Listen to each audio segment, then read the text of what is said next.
all of the games for Fantathon are being played on their original consoles. If you go to the Fantathon page, you can see exactly which versions of the games we're playing. But part of the entire reason I'm doing Fantathon is to time capsule all these games in their original forms. At least the original North American forms. Unfortunately, that does limit us in some ways, but all of the original versions that came to America are the ones we're playing. Even if they're worse. Whee! That was fun.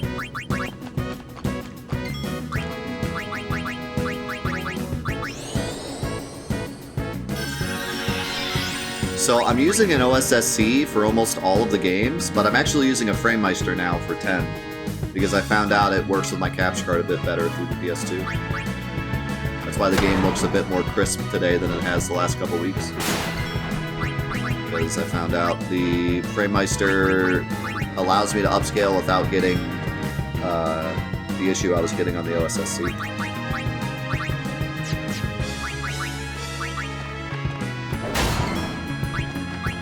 Yes, I take my setup very seriously.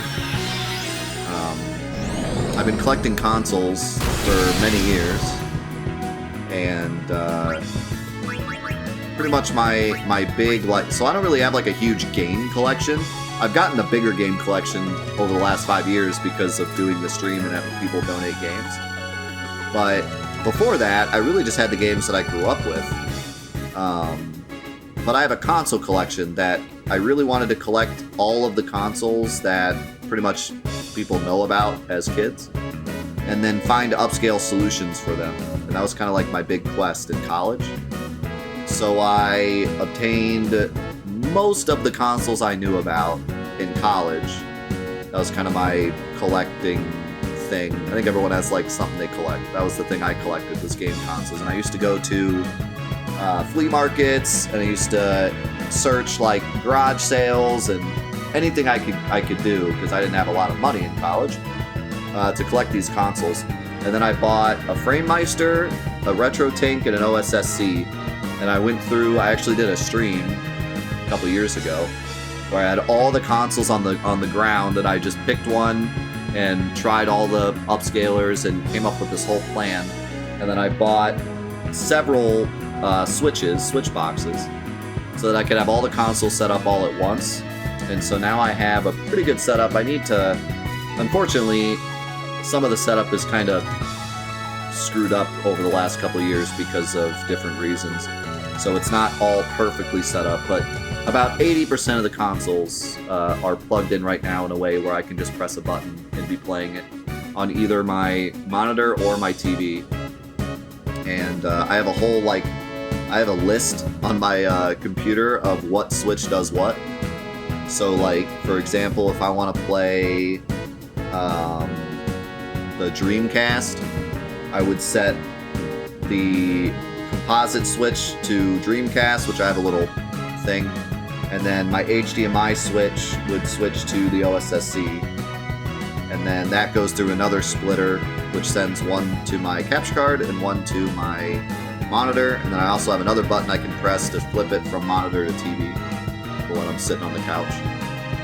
So it took a lot of years to set up everything, and it's still not complete. It's probably never complete, but that was pretty much my college and graduating college project.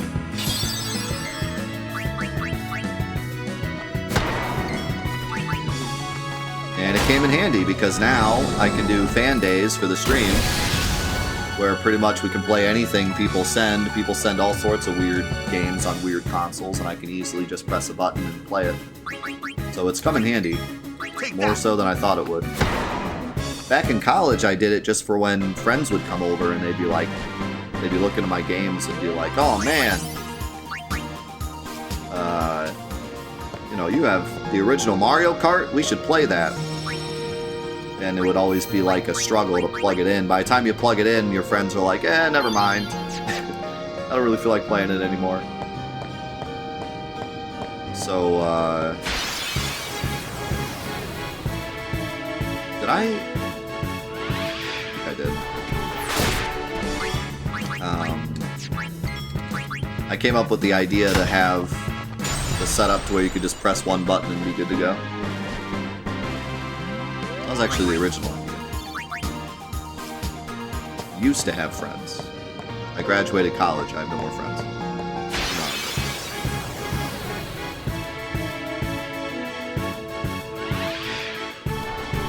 Am I missing any consoles? From my list of, like, consoles that kids grew up with, I think the only thing I'm missing is a Saturn. My list of really obscure consoles that I would like to own, probably the CDI and the Odyssey are the only ones that I don't really own. And, like, the Atari 5200. That's pretty much it. All the other consoles that, like, I knew of as a kid, I own now.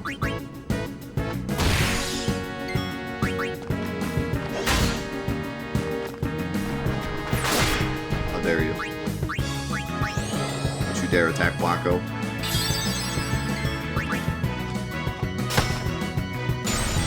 I do not have a Neo Geo. But I had no idea the Neo Geo even existed when I was a kid. So, but yeah, that's a good one. And the Jaguar, too. That's a good shout. I don't have a Jaguar either. A Wonder Swan? I actually do own a Wonder Swan. I own the Final Fantasy Wonder Swan. It's one of my favorite things I own. It was donated by Tropton. I didn't even find it. He donated it. I do own a Virtual Boy, but I don't think it works anymore. The last time I tried to work it, it didn't work. I was sad. I think the battery's dead or something.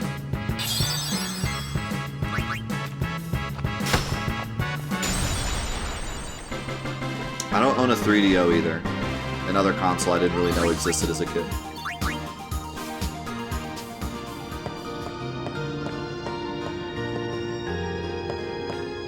What kind of car do you have? Final Fantasy Wonder Swan. I can't... I don't think there's a save point up here, is there? It's gonna be interesting. They'll be upon us soon. She has sent fiends to test our summoner's strength. How's it going, Neva? Thanks for being here. Who is she? Unaleska. Dun dun dun. Lady Unaleska. In Zanarkand, she awaits the arrival of the strongest. She is still alive? As much as Micah and Seymour. I see. Lost your nerve? No. Nothing frightens me now. Yeah. Braska would be proud. Then I must not let him down. Hey, let's go. Love that line. Okay, there is a safe one too. I thought there was, I couldn't remember.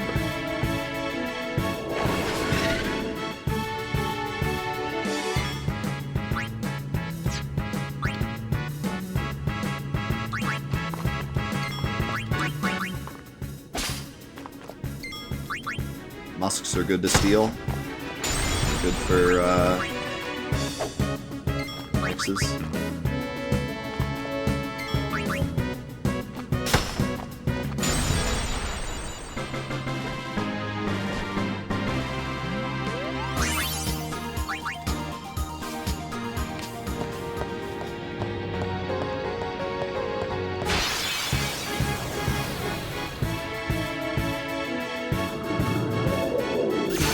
Wow. That's actually kind of scary.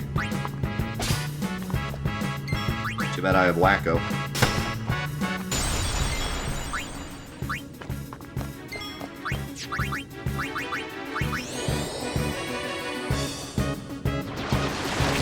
Let's kill this one without Wacko. Since I've cheesed all the other ones.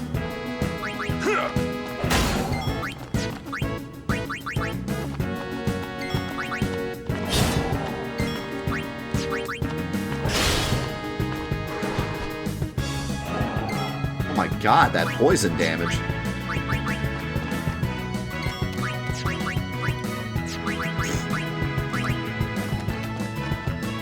So be it.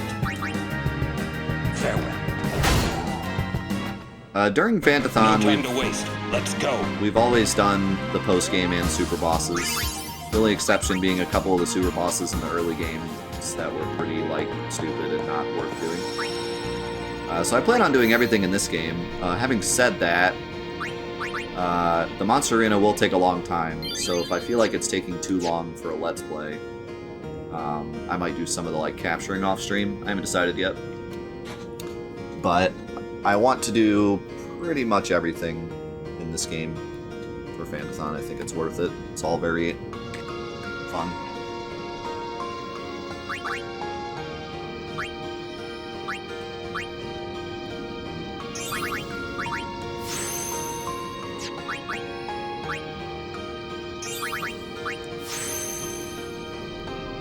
Thinking of doing a challenge run of Final Fantasy VII. I'm undecided between initial equipment or no random battles.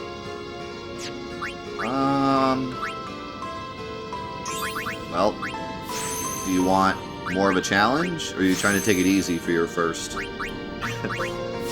challenge run?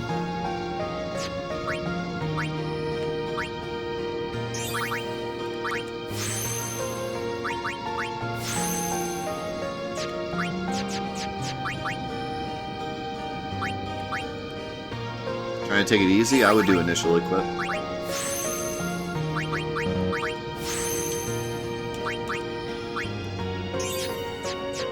Initial equip still feels like the game. You're still doing all the strats you would normally do.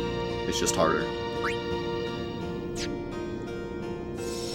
You know what I mean? Like, you can still do materia combinations, you can still do anything the game offers you. There's no limit on what you can do. It's just harder to do it because you have less slots. So it's a good first challenge.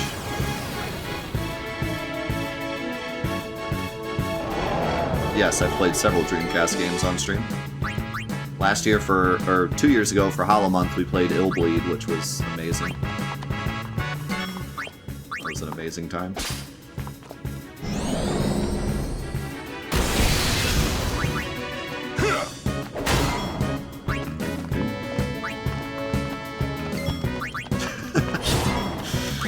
The same thing as Complete Chaos, because I kept drawing Bronze Bangle.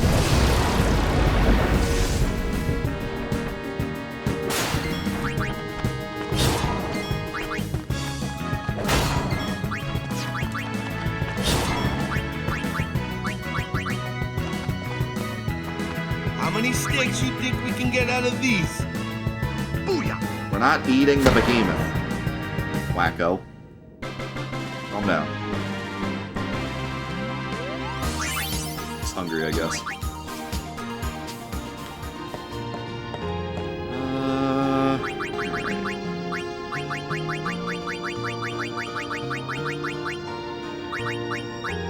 Ooh, counterattack.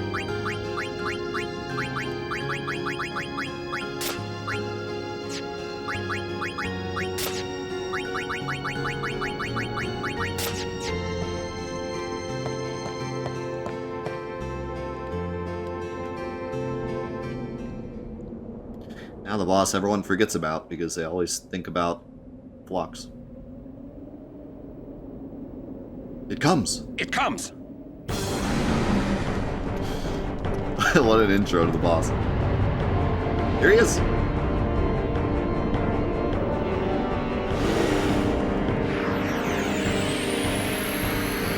Love this dude's design though. Really cool boss.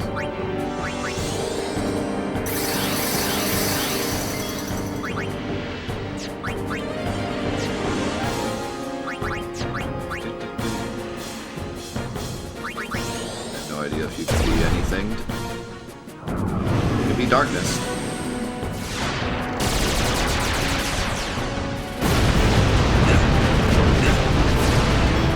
Ow. Oh. Just realized. Well. Don't dodge the attack, you stupid. Great work. Great work, Waka. And then you don't dodge that one. Great work. Excellent. Great. What a great job you did. Dodges the one that would have saved us, doesn't dodge the one that killed us.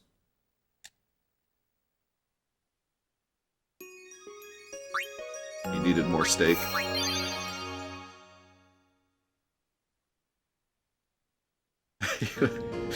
He was like, this is for Flux.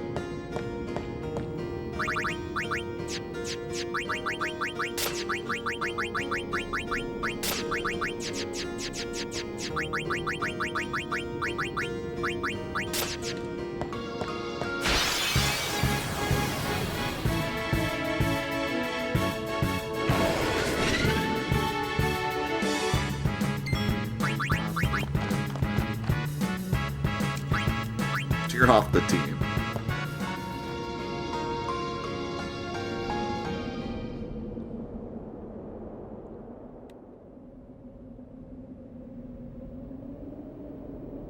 It comes. It comes.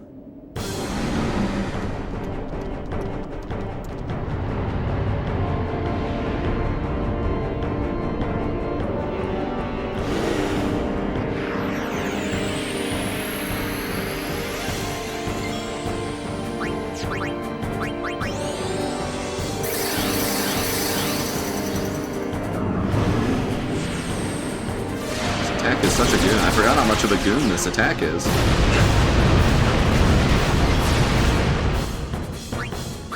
Big damage. Big status ailments. It's like a post-game boss type of attack.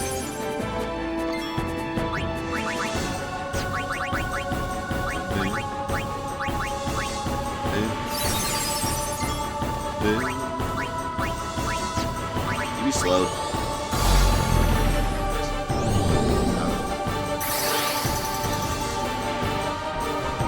I thought I remembered that happening, but I couldn't remember.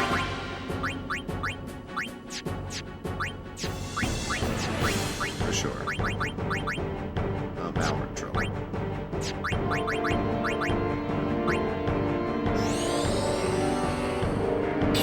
I think he does that every time, too. Like, there's no stopping it.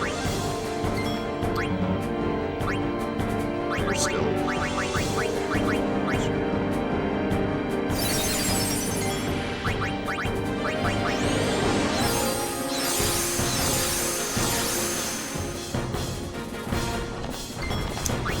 Yeah.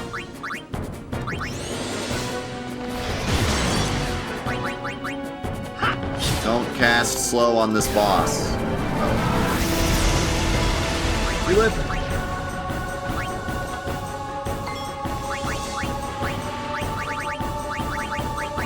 What is this? Shining form.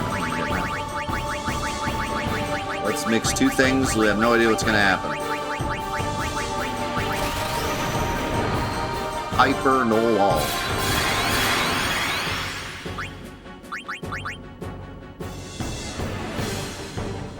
It just gave us all the nulls. That's useless.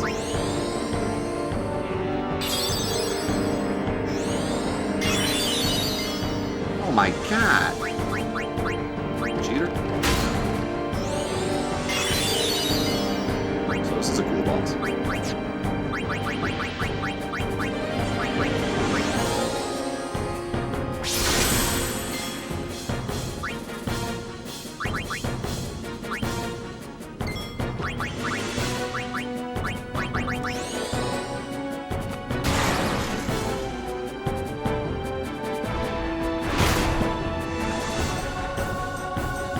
Okay, sure. That's cool.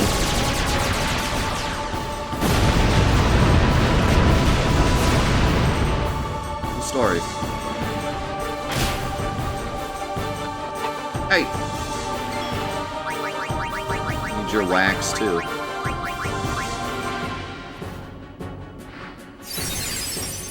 So I know you're probably asking,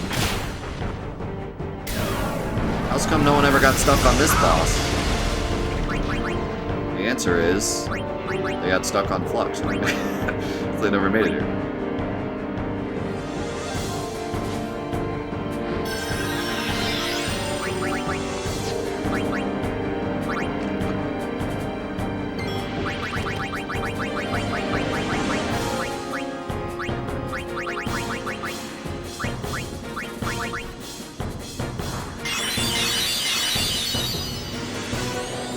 Dungeon. Nice.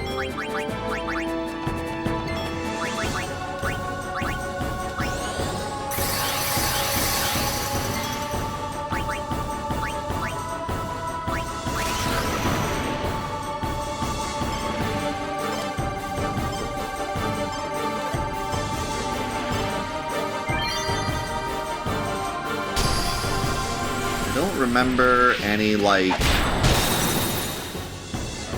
big brain strats on this boss, except one, which is casting Reflect on him.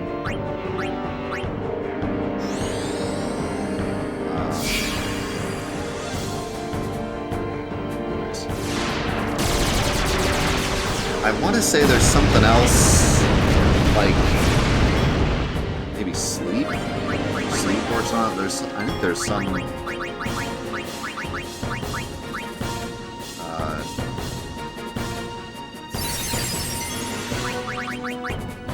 ailment that works on him.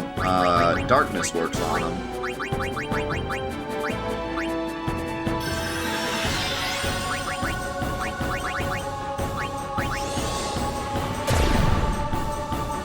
Walker will ever. And I think all the breaks work on him.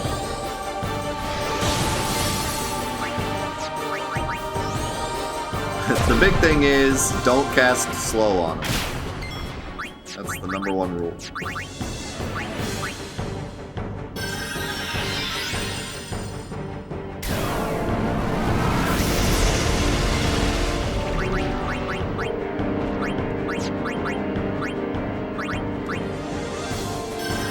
Cast slow on him, he casts haste on himself.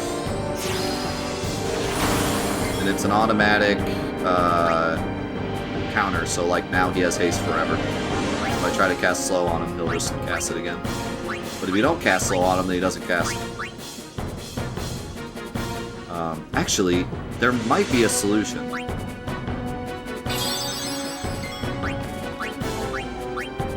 I cast Reflect on Yuna.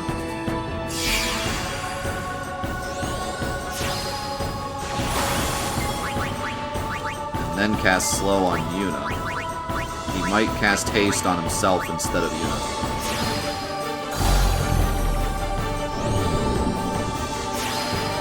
He's smart. Too smart for us. Which is funny because the other spells he doesn't think to cast on Yuna. Or maybe he will now. Maybe he will now that I put Reflect on her.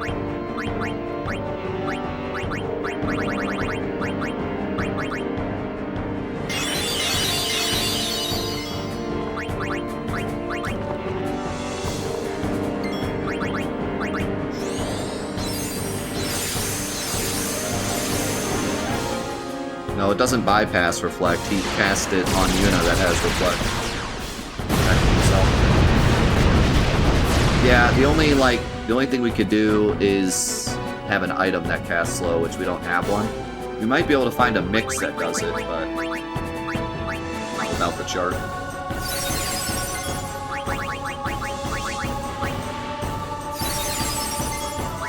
His name is Sanctuary Keeper.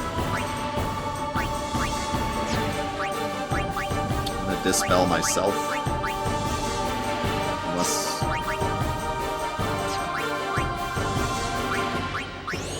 he's gonna start bouncing spells off me if I don't.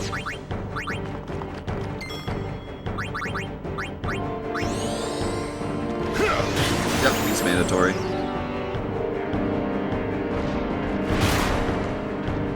I think a lot of people don't remember this fight because of Flux. But he's a tough one, especially if you don't know to cast Reflect on him. Man, it seems like every boss is immune to delay.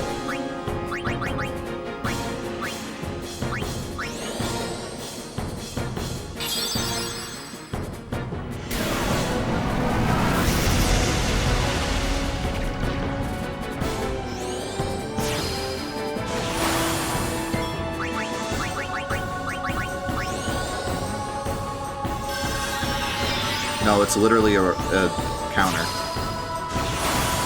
The second you cast slow, he counters with haste.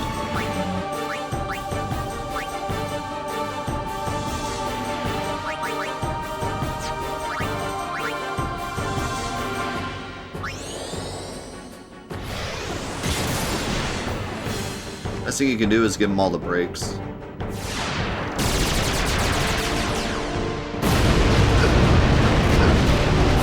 Ooh, that's a good shout. Might be able to dispel him. But I'd have to recast the reflect, yeah.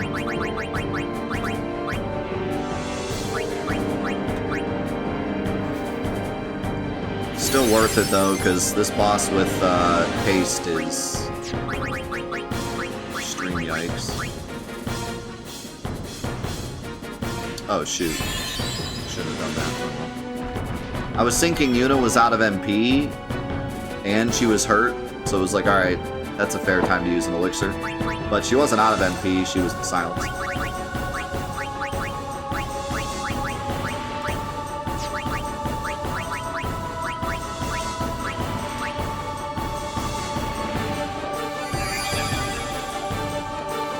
Yeah, this boss cannot well, he can one-shot your Aeons with the Mana Blast thing. But I don't think he automatically one-shots your Aeons, so I think Aeons are a good way to get through this fight as well. There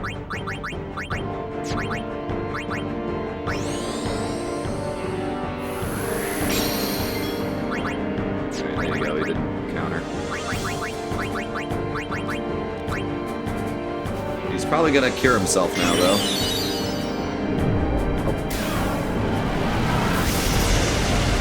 Oh, she almost lived it.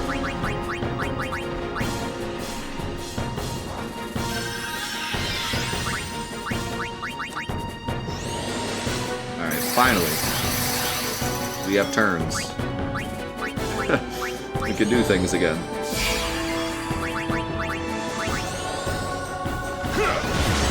I gotta re-break him now, though. Alright, so now he's casting Reflect on us, so we can 5,000 IQ bounce stuff off of us. You got it, Yuna?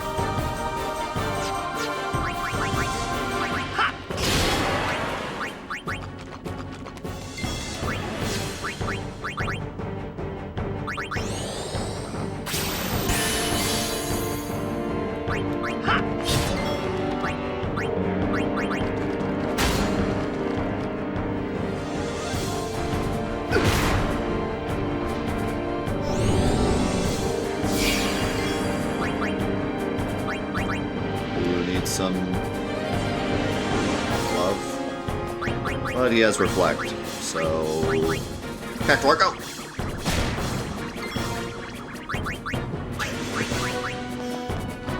Curse makes it so you can't use overdrives.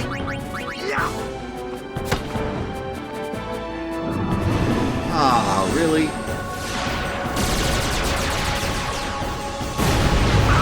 Is that close to dead? We might lose too. Oh, he was immune because of no law.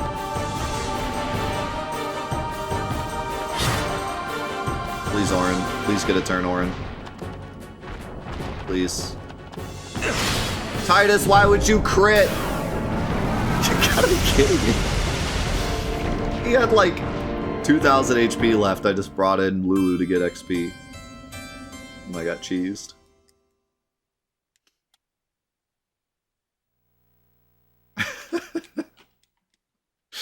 And Titus gets the crit. So unlucky.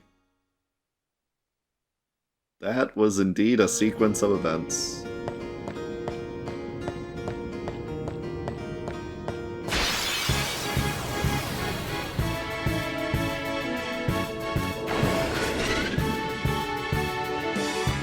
Well, I was trying to be nice, but I guess we're not allowed to be nice.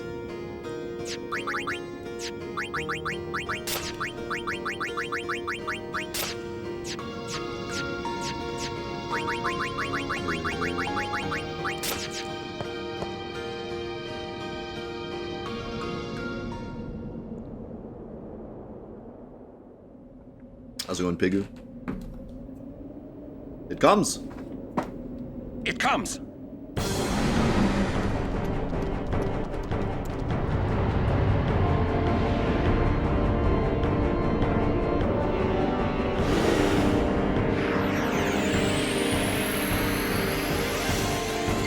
You want to play dirty? You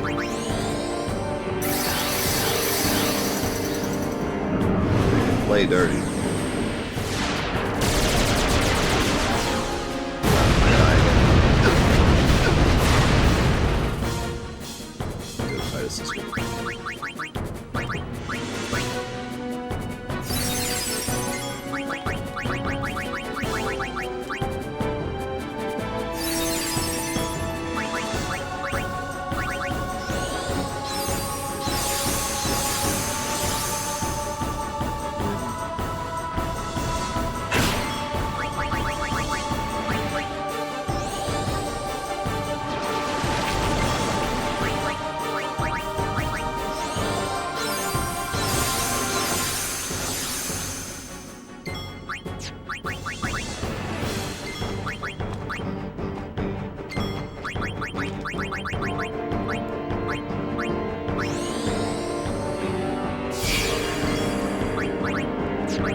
Wow! He had darkness and still hit.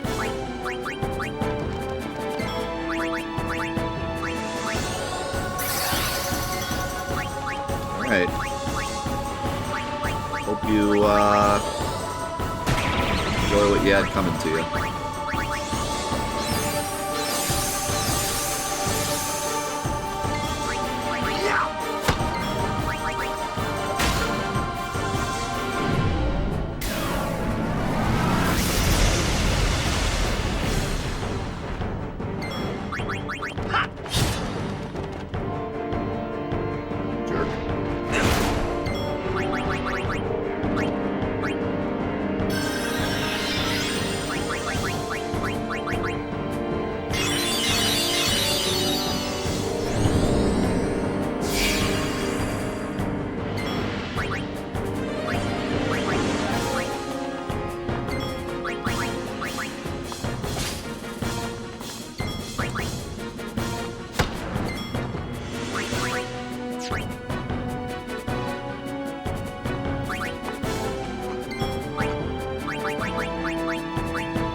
Yes, do not cast slow on this boss.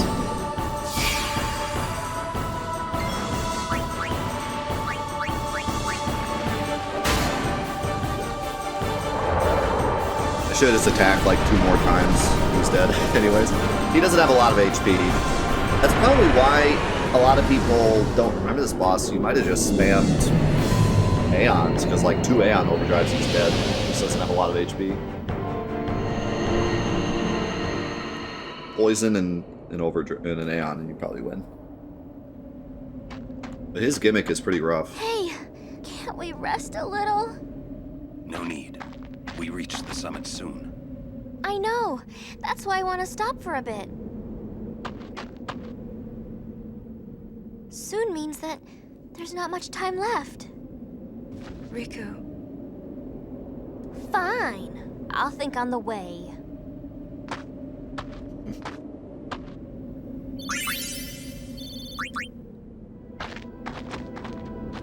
Hey, come on, let's go. My jam. We are. We're almost there, aren't we? We've come a long way. What's so funny? You remind me of myself. Before, the closer I came to Zanarkand, the more I wondered. When we arrive, Braska will call the final Aeon. He will fight Sin, then die. I thought my mind was made up long before. But when I stood here, my resolve wavered. Never would have figured. Legendary Guardians choke sometimes too, yeah? Legendary Guardian. I was just a boy. A boy about your age, actually. I wanted to change the world too. But I changed nothing. That is my story.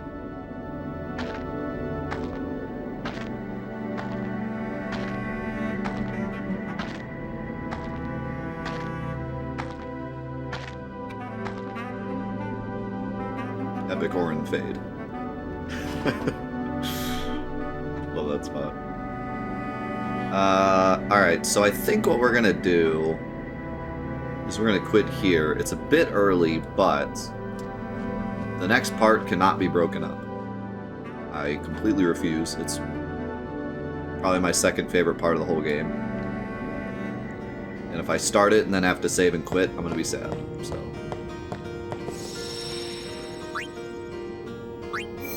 I guess we could just capture some stuff for a few minutes.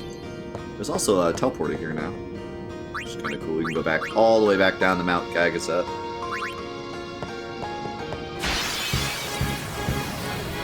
Welcome back, Choleric. Oh, don't worry, we're not stopping the stream. We still got 4 giveaways to do. We got Demon Souls to play.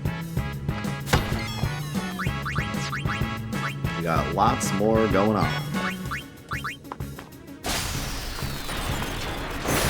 Yeah, my favorite part is obviously the Macarena Temple line. Nothing beats that. Booyah!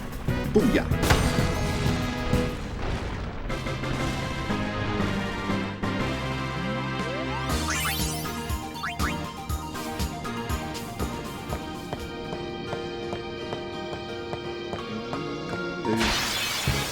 Stay away from the summoner. Okay, let's capture stuff. Immediately gets nothing but robot fights. Also, Orin just got bullied.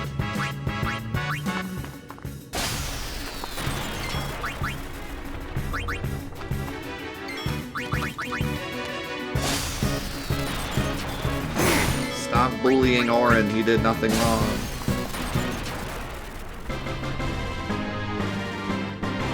So I have a theory about the design of this game. One thing they did with this game is they made save points fully heal you. I think they did that because there's too many parts in the game where like you're too far away from an inn. I mean, once you get through the first couple, you know, temples and stuff, there really are like no inns at all. So I think they decided to have save points fully heal you just because you're too far away from inns all the time.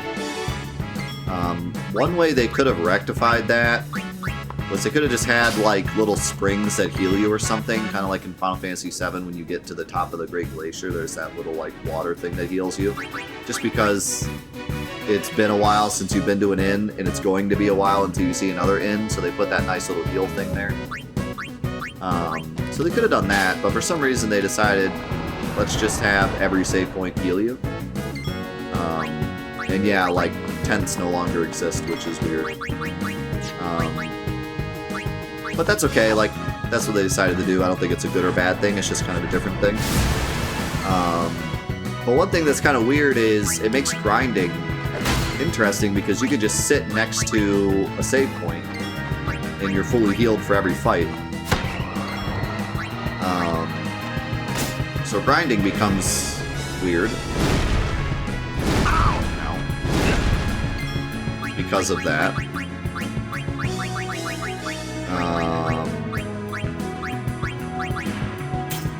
But I think that for capturing that smack, I think that's why they put different enemies in different spots in the dungeon. So in this game, it's not just every enemy can potentially appear every time you get into a fight. There's actually areas where certain enemies appear more, and I think that's why, to give you a reason to walk away from the save point.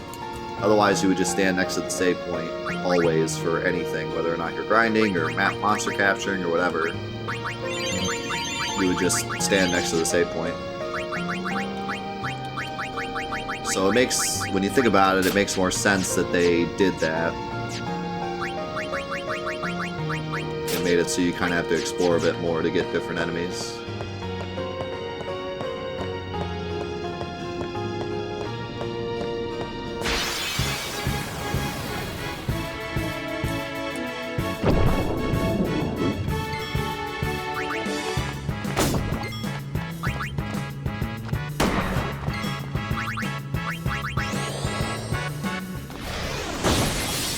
Let's go, Talamon.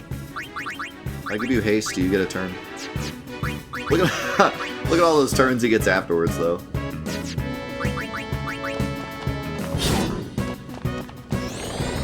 Yeah, we beat the boss.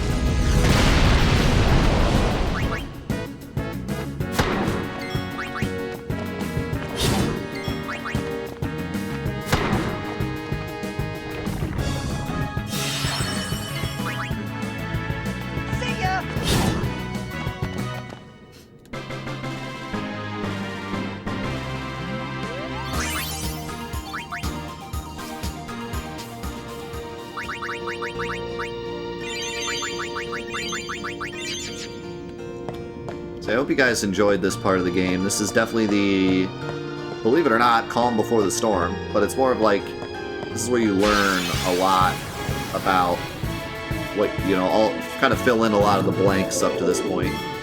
And then the big climax happens in Zanarkand.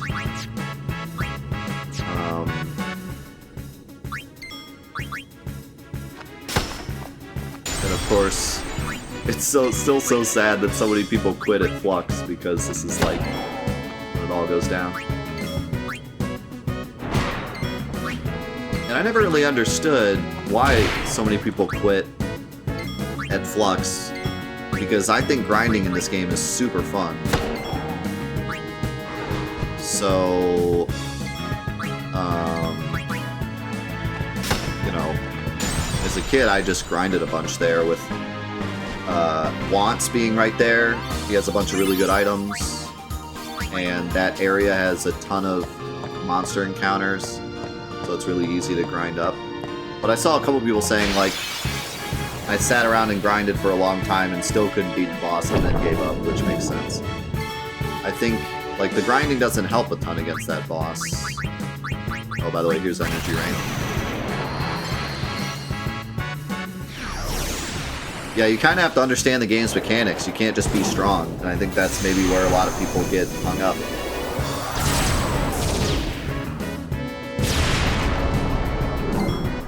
It still does physical damage, even though it looks like magic damage, so it doesn't do anything against the flop. It looks cool.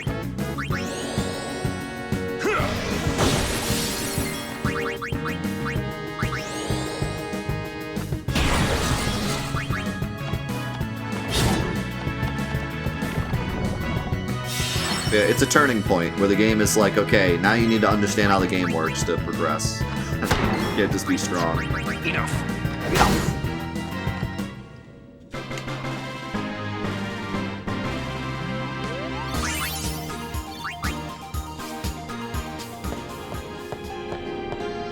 I feel like these stairs always have behemoths on them.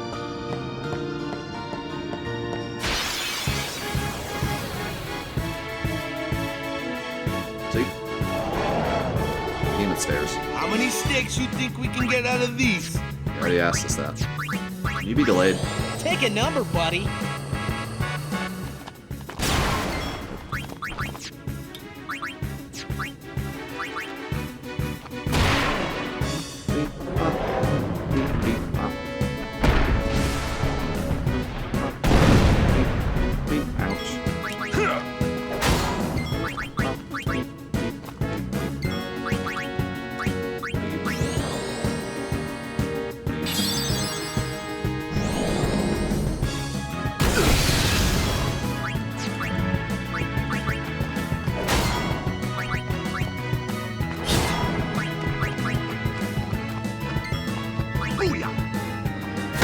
Yeah, It is still really cool how there's just so many lines in this game.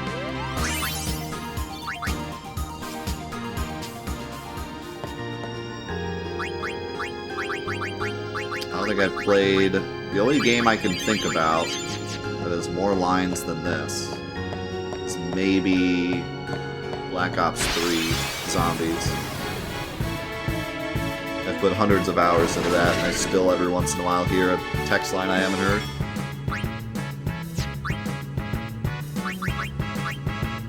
But this is definitely up there.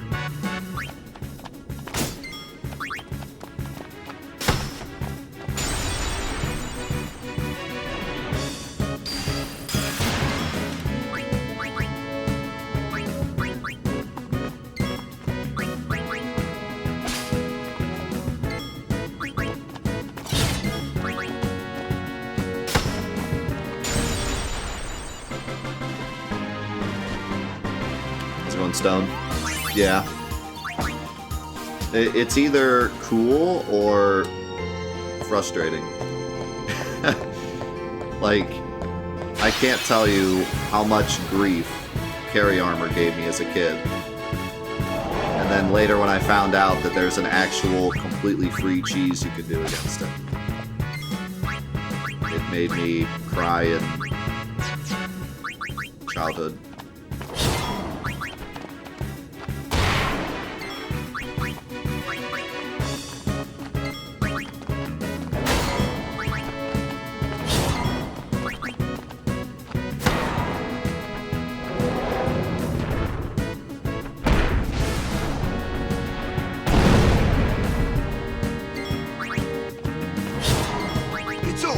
So,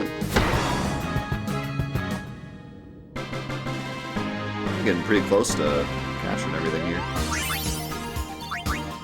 What I'll do is I'll go back to Calmlands after we finish the game and write down what we have, and then come here and finish it off. That way we don't get too many 11s. So it's a bit of a waste of time.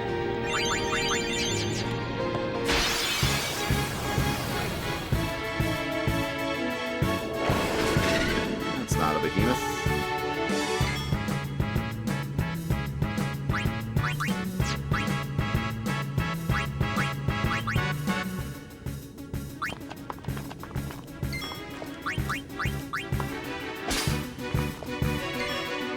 So, Mr. E? Waka. Did you just miss? That's not supposed to happen.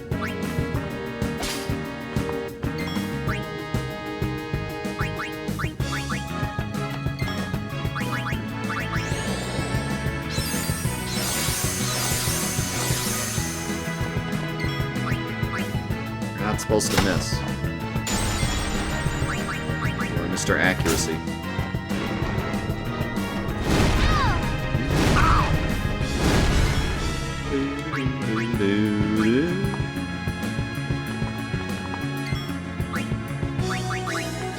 Yo, Lulu. You got this.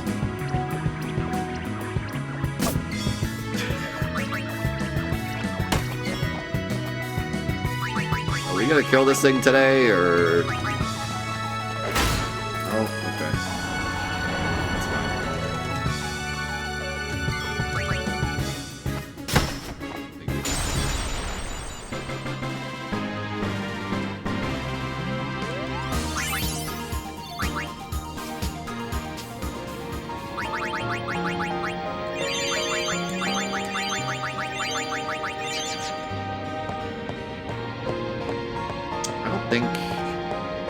Most of the water enemies I have already, so I'm not going to worry too much about that. I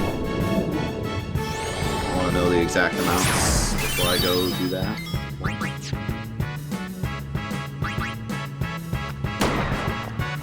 How is it captured if it breaks into a million pieces?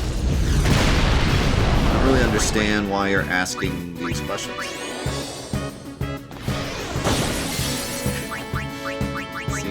Seems you want to know a little too much there, buddy. How about you just, be quiet before, you gotta call some people, you know? same.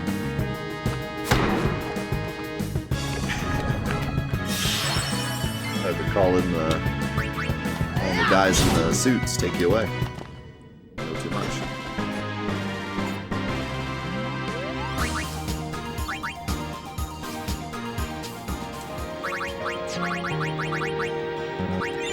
Call him Deputy Brian. Sephiroth Brian.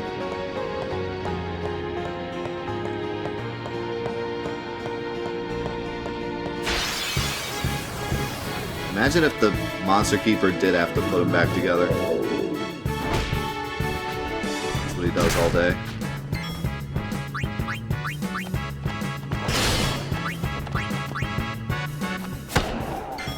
We're gonna need flex tape because that's a lot of damage.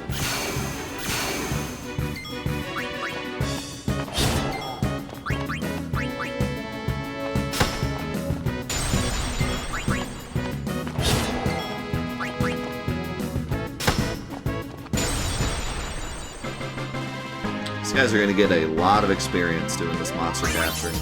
They're going to be a bit ahead of everyone else. Lulu's already kind of useless, unfortunately, except with bio. There we go, we can get some other people in here.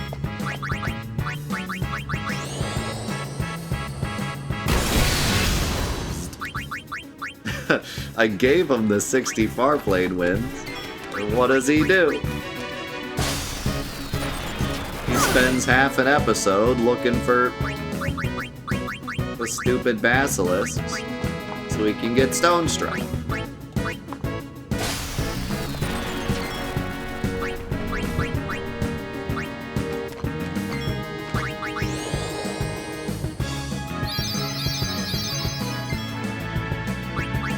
It depends on what actions you do, but basically, like, I believe the way it works is if you do any action, then you get a cut. And the cut is always the same. But you have to do at least one action to get the cut. So it's not like if one person does more, they get more XP, but if you do nothing, then you get nothing. And that includes, like, it has to be an action, it can't just be leaving. Like, if Riku just leaves here, I'm pretty sure she gets no XP.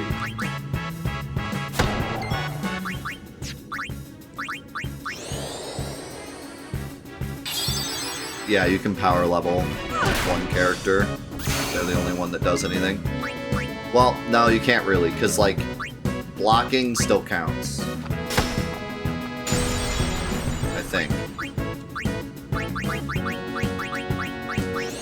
In fact, even getting hit might count.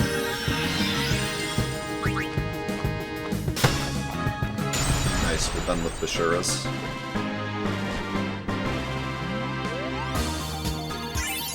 Okay, getting hit doesn't count, because Lulu didn't get any. Unless if it's because she died. But yeah, like, blocking counts, I'm pretty sure. So you wouldn't be able to get XP with only one character unless the other two were dead. You could always do that. You could always just have two characters dead. And then you would definitely get all the XP on one character.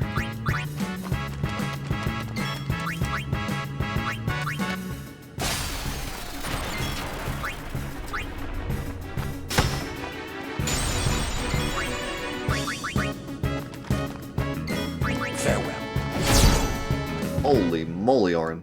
That's how it's done. I believe crits in this game are just a static 2 times damage, which means that they get, like, exponentially stronger as you go through the game. This is the point where Orin's doing, like, 4,000 damage, so if he happens to get a crit, just absolutely whacks.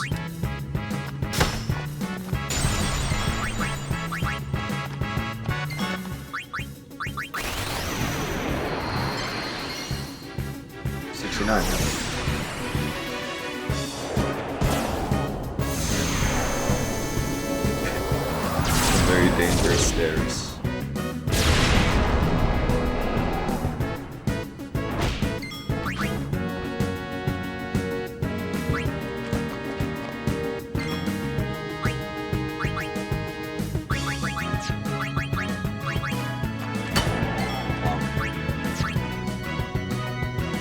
Let's see. Kamari, you want a turn?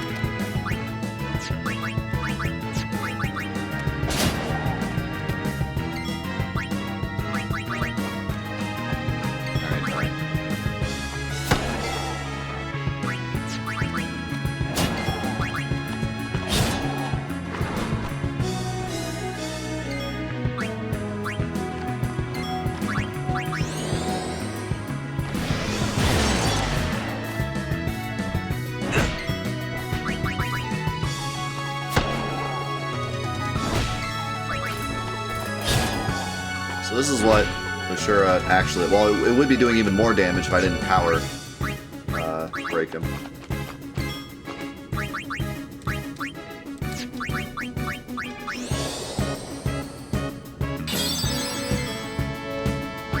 Ah, okay, so there is no, like...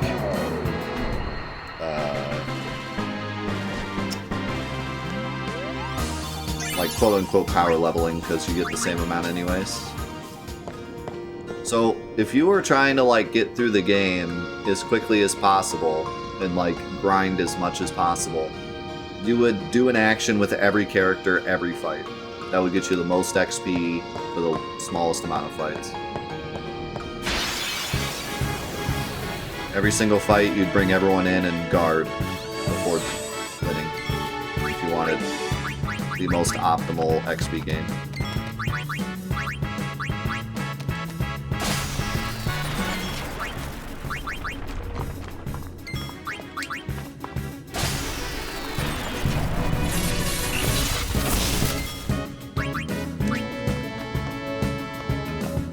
Now then, what next?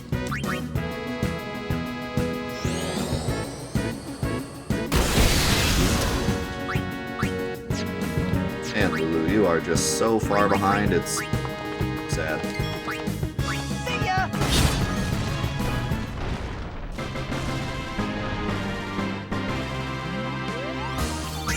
She was so strong at the beginning of the game. Now she's so weak. I wanted to hit the save point. Hey, you're actually useful in this fight.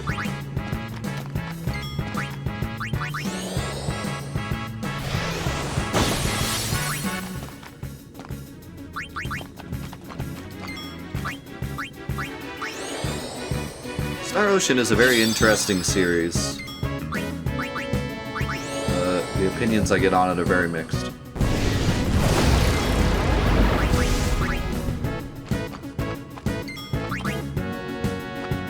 Till the End of Time is on the trophy quest, so we'll be playing it for that. And I'm interested to get my own opinion on it. I owned it as a kid, but I only played like an hour of it, and it wasn't capturing me, so I quit. But I don't think that's enough to give it an actual opinion. But I do remember being bored with the intro as a kid. Enough so that I didn't continue the series. Alright, let's do Sphere Grid so I don't have to do it at the start of next week. And then we'll call it for now. Oh, we're so close to the Agas. This one's Super Fuzz. Also Death. But we're so close to the Agas. And then she can be useful again.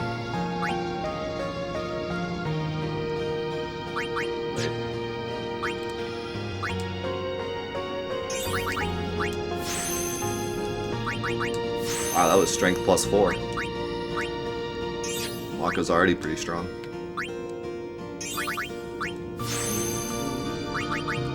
Alright, so here's an interesting one. Level 3 lock for MP20, Luck 1, HP 2, and Entrust.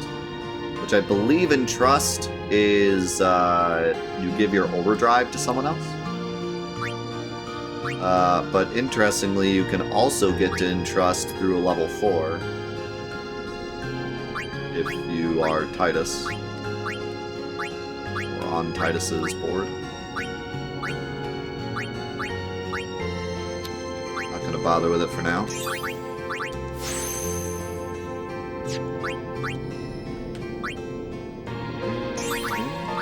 Yeah, death is a bit useless if you can get Death Strike.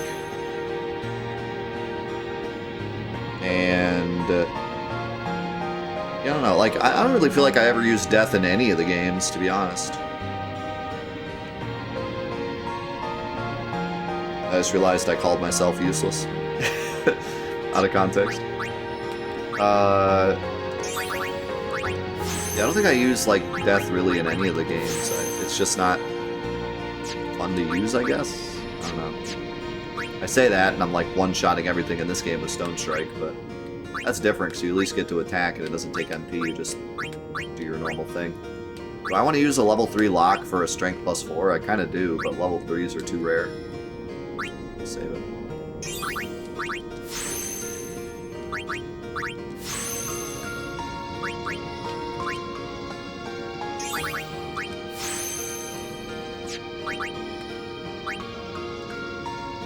Is Riku at the end of her board? Holy crap, she is. Is her board short?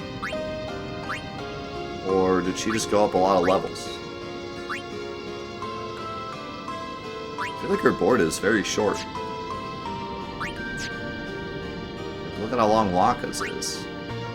This doesn't end till here. Somewhere. Right here.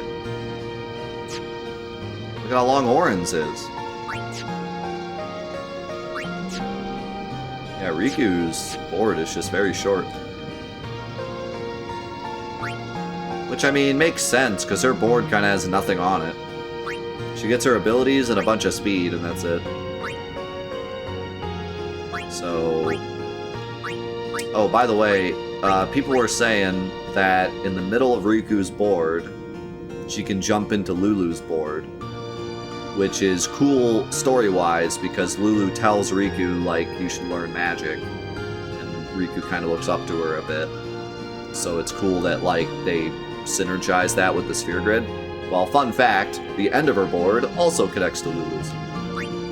It connects to the auras. So, that's kind of interesting. She could start right at the auras if you go right through this level 3.